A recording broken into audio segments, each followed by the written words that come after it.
Tonight, Toledo's police chief speaking out for the first time about this viral traffic stop that has sparked mixed reaction in the community. I sat down for a one-on-one with the chief for his response on policy and training. Many in Toledo are still talking about, prompting a response from the police chief. Is this a violation of policy? Not that I've seen. This traffic stop last Friday on LaGrange Street in Manhattan was anything but routine. The department releasing video from two different angles showing how it unfolded. Gang task force units proactively patrolling the area, pulling over the driver for a window tint violation. It was later discovered that he had a suspended license and weed, all offenses that would typically lead to the car being towed and a citation issued, not an arrest. You're right. This was going to be a citationable stop until that sister came in and did what she did. That woman, 21-year-old Jonna Wiley, the twin sister of the passenger, Jabril. I counted myself, the officer, 11 times telling her to point away. Honestly, none of this would have happened if she would have just stayed on the side of the road. Video, if you want to, that's fine. We have no problem with that. But she continued to interject herself into the investigation, and that's what made this happen the way it did. Officers eventually charging Jonna with assault on a police officer, claiming she attacked an officer while being arrested.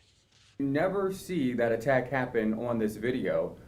The public's asking, when did that happen? Where did it happen? Because they don't see it in the video. Well, I disagree with your first part of that. You don't see her punching the officer because of the gaps in the video and them being off of the video from the dash camera. But you do see very clearly her jump in between those two officers trying to stop them from putting handcuffs on her brother. That's what precipitated this. The mother of the twins says what the video captured is a clear sign of excessive force. Definitely a clear sign of excessive force on a 112-pound girl, you know, that had her hands behind her back. You could see it in the video. He holding her neck down. She's screaming. He punching her in the face. There's no way you can tell from any video if they were punched with a closed fist or an open hand.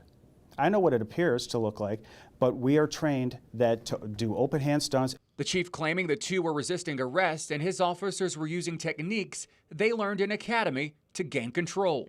They used the amount of force that they felt was necessary to effect the arrest. Anytime there's a use of force, it looks bad. Show me a fight that looks good.